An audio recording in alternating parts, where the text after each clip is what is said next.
Oi gente, tudo bem com vocês? Sejam todos bem-vindos ao meu canal, eu sou a Gabriela Reis e eu trouxe uma coisa aqui pra gente falar, por quê?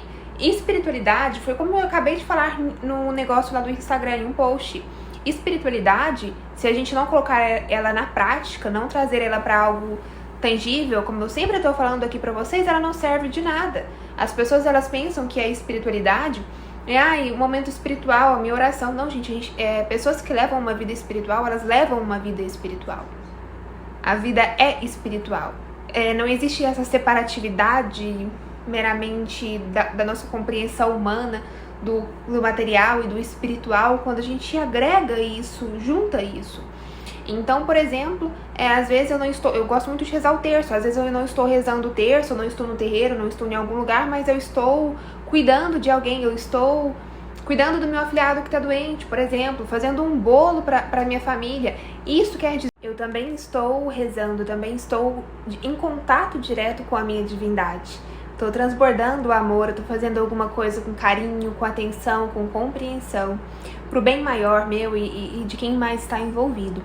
E eu trouxe um tema aqui que eu adoro, é vassalagem amorosa. Pra quem não sabe, assim, ficou muito famoso essa expressão. Não sei se vocês já ouviram falar, esse é um amor trovadoresco, isso é uma vassalagem amorosa. E não sei se vocês sabem da origem disso. É do trovadorismo. Gente, ali um período ali da Idade Média, tinham as cantigas. Agora eu não me lembro, gente, faz tempo que eu saí do ensino médio, mas cantigas de amor, de amigo, maldizer, enfim. E aí tinham as cantigas, e nisso os trovadores, eles compunham essas cantigas, por isso o trovadorismo, tá? E aí eles tinham uma linguagem, se eu não me engano, é na cantiga de amor. Na cantiga de amor, o eu lírico, ele era masculino, ou seja, quem escrevia, mas também quem era o personagem. O personagem dali era masculino, então eram os dois. Tanto o eu lírico como o compositor era masculino. E na cantiga de amor, eles retratavam a vassalagem amorosa. Vassalagem vem de vassalo. Vassalo era o servo, era como eles chamavam o servo. Vassalagem amorosa, era uma servidão amorosa. Então o amor trovadoresco é aquele amor de servidão, onde muitas das vezes ele é idealizado, ele é fantasiado, ele é platônico. Ele não é uma coisa, tipo assim, real, entendeu? Ele só fica ali. E muitas das vezes, esses caras, eles sofriam pela dama que não correspondia ao amor que ele estava ofertando. Era um amor impossível, sabe, gente? Às vezes era um cara que ele era muito pobre e ele se apaixonava por alguém que era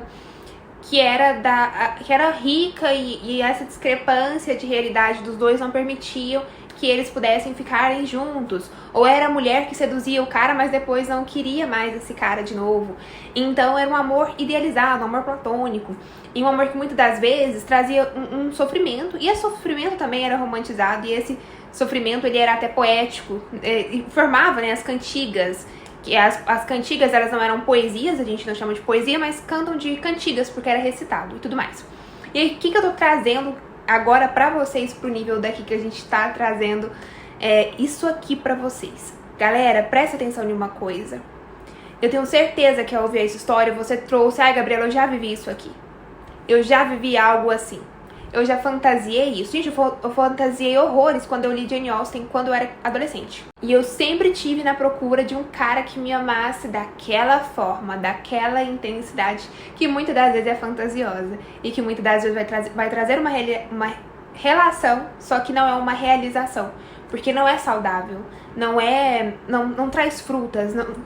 Eu ia falar que não traz... Isso que eu quis dizer de não trazer frutas é de não trazer fruto. Eu não vou cortar. Eu seria facilmente cancelada. Gente, facilmente, eu troco palavras e whatever. Voltando aqui pro assunto do vídeo. Então não é algo que é frutífero, algo que cresce, algo que nutre. É algo muitas das vezes na fantasia. E quando a gente vai viver aquilo na vida real, não é legal. Não é como a gente imaginava. E a gente entra em um sofrimento. Porque a expectativa daquilo que a gente criou aqui, na hora de trazer pra matéria, não foi bom. E aí essa semana eu tava vendo um post do Sávio Sávio Teixeira, doutor Sávio Teixeira, ele é um psiquiatra e ele falava sobre a morte, né? Que a morte é um assunto difícil, né? Inclusive ele trazia isso, né? Tenta você falar sobre a morte ali durante o jantar de família, é um tabu enorme. E ele comentando ali, olhando os comentários, eu falei, cara, será que a morte dá pra torná-la poética, como o Gilberto Gil tornou, como um cara... Agora eu não sei se é o do Paris Saint-Germain ou é não, acho que ele é da Espanha. Ai, gente, agora eu não sei qual. Um técnico de futebol que perdeu, ele chama Luiz Henrique. Mas ele perdeu a filha e ele fala dela de uma forma quase que poética, da morte da filha dele. E eu falei assim, será que a morte ela é verdadeiramente poética? Ou a gente transforma a morte em uma poesia para não enfrentarmos a dor e a tristeza que a morte que a morte nos traz. Quando eu perdi a minha irmã, que eu contei aqui pra vocês, eu acho que eu já falei isso pra vocês. Até hoje é uma coisa que eu não toco, assim. Obviamente, né, que a gente lembra, a gente chora, mas entrou em um local, desde o início, muito poético, muito como a vida dela foi linda, como a fé dela foi maravilhosa, como... a história dela é extremamente dolorosa, porque eu nunca vi uma coisa tão dolorosa, mas a gente transformou da família, transformamos isso em algo muito bonito, né? Ficamos com o lado bonito que a Cat nos inspirou. Mas, entretanto, eu estava pensando, será que a gente não tem essa mania humana? E eu não estou entrando aqui num espaço de tipo... É ruim humanos fazerem isso? Ou é fantasioso humanos fazerem isso, a gente não pode fazer isso? Não, só é uma reflexão. Será que muitas das vezes a gente não faz isso para fantasiar e não lidar com o verdadeiro sofrimento? Porque muitas das vezes o sofrimento seria insuportável, a dor seria insuportável. E dentro dessa reflexão, ontem eu estava vendo os status de uma cliente minha. E essa cliente, gente, eu cheguei a procurar aqui pra vocês o que ela postou, só que o que acontece? Status já saiu de cena o que ela postou. Mas era algo do tipo assim, a gente colocar a beleza na dor. Isso, a gente embelezar a dor. E isso tá muito ligado, aí eu respondi pra ela, isso tá muito ligado ao transtorno alimentar, que foi uma coisa que eu descobri em mim também. Eu acho que uma vida inteira... próprio sofrimento do jovem Werther, gente. Quando eu li o sofrimento, agora que eu lembrando de literatura, quando a gente lê o sofrimento do jovem Werther, é tipo, nossa, super paulada, né? Super depressivo, super uma coisa muito pesada. Só que eu tinha uma coisa linda.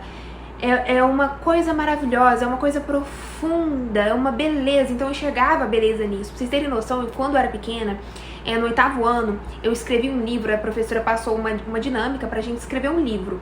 E nesse livro, eu escrevi um livro da menina que se apaixonava pela morte. E gente, eu falo, não era muito certo da cabeça, mas pra vocês entenderem, assim. E eu lembro que eu escrevi um livro sobre a menina que se apaixonava pela morte, e essa menina, ela encontrava com a morte todas as noites. E a morte no livro era como um espírito que chegava pra conversar com ela. Isso lembra muito da cultura iorubá, né? Que eles falam que a morte, eles dão uma imagem, né, pra morte, como se ela fosse uma entidade. E aí, o que eu quero trazer eu tenho que parar com essa mania de falar o que eu quero trazer. Tá vendo? Vícios linguísticos que Gabriela Reis está tomando ciência. Aí, galera, aí também é um outro vício linguístico. Eu vou me bater, juro. Mas eu não vou cortar nada. Eu gosto de um canal assim, porque o motivo desse canal é justamente pra eu treinar a oratória e pra eu ajudar vocês a gente ter uma troca mais profunda que não dá pra ter no Instagram. E me incomoda trocas superficiais, então eu criei um espaço aqui pra quem se interessa em trocar ideias comigo, entender mais como eu penso de certos assuntos, estar aqui. Então, quando a gente olha pra essa Gabriela do 8º ano, a gente percebe que eu já tinha uma tendência a fantasiar a morte, em idealizar também, trazer a beleza pra onde não tem beleza. Então isso tá muito ligado também à anorexia, à bulimia, a transtornos que eu tava conversando com essa cliente, porque ela bulimia, ela tem o diagnóstico de bulimia e tá relacionado com isso também. Às vezes eu falei pra ela, cara, às vezes a gente tá tão voltado e tão acostumado com a dor que a gente passa a viver como se fôssemos a própria dor ou como se ela fosse confortável pra nós. E também de um certo tipo, de uma beleza na magreza, na fragilidade, uma busca de controle. Fui controlada, então eu tenho que me controlar, porque se eu não me controlar é porque ou eu não sei me controlar, então eu não mereço alguma coisa, ou porque se eu não me controlar, eu posso me machucar ou permitir que o outro me machuque. Então... E obviamente, muitas das vezes isso se manifesta de forma inconsciente. É um assunto que eu acho muito interessante. Porque quantas não são as vezes que você está aí na sua casa com os seus pensamentos e você começa a romantizar coisas que são dolorosas. Você começa a romantizar que aquele amor não correspondido da forma que você merece é um bom amor para você. Você começa a romantizar que a obesidade é, tipo, romântica. Você começa a romantizar que a anorexia também é alguma coisa bela, que tem... Nossa, entendeu? Então, traga isso para a vida de vocês. Muitas das vezes, pessoas que passaram por grandes, profundas dores, elas têm uma dificuldade de viver a vida, material. Elas ficam muito no mental, não tô nem falando do espiritual. Elas projetam muito as coisas de como deveriam ser, elas projetam as coisas de como elas gostariam que fosse. Então elas estudam e já tem um plano, assim, não, se for fora desse plano, que é o meu plano de controle, cara, não quero mais, não é pra mim, não dá. E nos tornamos escravos dos nossos próprios comportamentos, escravos dos nossos próprios desejos.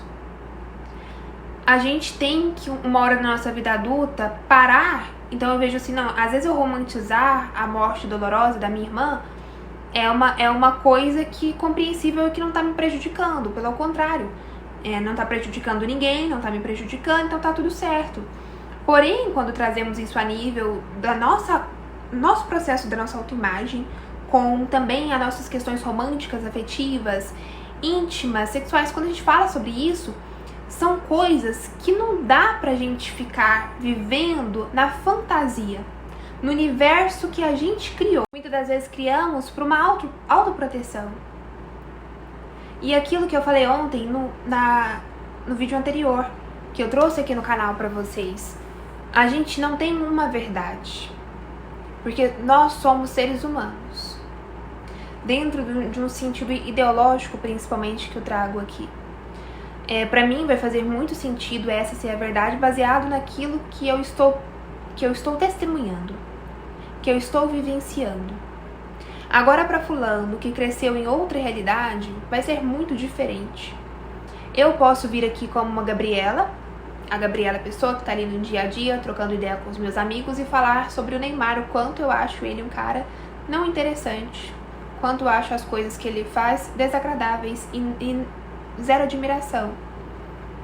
Posso também trazer isso aqui de uma forma mais profissional e num sentido até terapêutico, analisando o Neymar como o que viveu, o que tem uma história, o que teve uma infância de dificuldades, e tentar entender que muitas das vezes ele se deslumbrou com a fama, com o dinheiro, e nenhum cérebro acho que tem uma estrutura para poder lidar com isso nessa fase de amadurecimento. Eu posso trazer várias formas de entender Neymar e falar e enxergar Neymar, e você, do seu outro jeito, vai trazer a mesma forma outras coisas que se encaixam dentro da realidade. Por que eu estou esclarecendo isso aqui para vocês? Agora é o que pega de interessante. Muitas das vezes, sabe o que a gente faz? Estamos todos buscando uma forma de se relacionar, estamos todos buscando aprender como se relacionar da melhor e elevada forma, que não nos traga tantos prejuízos. Então, às vezes eu vou ter um namoro com o Carlinhos, e o namoro com o Carlinhos vai ser de um jeito. E com ele vai funcionar que eu tenha certas atitudes e ajo de uma certa forma. Só que eu começo a namorar Pedrinho, e Pedrinho é totalmente diferente. e com ele dá certo de outras formas, de outros jeitos. A vida, ela não é um manual, eu trago isso aqui pra vocês, mas ela tem caminhos mais fáceis. E o caminho mais fácil que eu trago, e isso eu acho que é universal, o caminho mais fácil é o autoconhecimento. Eu me compreendo, eu não tento me encaixar, eu percebo os absurdos do mundo, eu percebo o que é bom, o que é ruim, o que me faz feliz e o que não faz, e busco trazer, além da compreensão justa, para eu me relacionar, para eu criar vínculos. Porque senão, gente, também, eu acho que sempre cabe isso aqui, eu trouxe uma reflexão no Instagram, todo mundo tá entrando, a gente é do ser humano, a gente tem necessidade de se encaixar em algo. Então, se eu não sou feminista, eu vou participar do grupo cristão feminino. O outro se torna completamente o oposto. Não vamos andar juntos. Não. Crenças totalmente opostas. Não se aproveita nada. Nossa, eu odeio o cristianismo. Não se aproveita nada do cristianismo. Só da macumba. E vice-versa. Nossa, eu odeio... A gente é assim. Nada se aproveita. Tudo é... Eu tenho que me encaixar em algo. Porque quando eu me encaixo em algo, eu me encaixei aqui, já tem o quê? Pessoas que vão me aceitar porque eu penso igual a elas. Se eu penso aqui sozinha, cara, eu não me sinto confortável. O mundo são para pessoas corajosas, que têm coragem de se construir e destruir camadas que já não nos servem mais, que por vezes já foram boas em outros momentos, só que no momento atual não faz sentido para quem somos e para quem buscamos nos tornar. Então, compreender a si mesmo é um trabalho para a vida toda. E eu acho que, por mais doloroso, é um trabalho muito bonito e um trabalho é um presente de Deus para nós. Muitas das vezes a gente busca compreender o outro, taxar o outro, colocar culpa no espaço no outro. E a gente esquece, opa, peraí, mas será que eu não estou me submetendo ao que não me cabe mais? Será que eu estou querendo que os outros enxerguem o meu valor quando eu não enxergo o meu valor? Os outros não irão parar para me ver. Então, isso exige de mim um trabalho interno de entender que se eu quero ser vista em algo, por exemplo, profissionalmente, a gente tem que aprender a nos colocar para jogo, a gente tem que aprender a buscar estudos, então eu vou ter que fazer alguma coisa nova para eu poder ter o que eu quero. E essa reflexão trouxe a vassalagem amorosa. E pra você ver uma palavra me lembrou trovadorismo, que me lembrou toda essa história. Eu falei, e lembrei da minha cliente de ontem e quis trazer esse vídeo, essa reflexão. Espero que vocês tenham gostado. Um grande beijo pra vocês.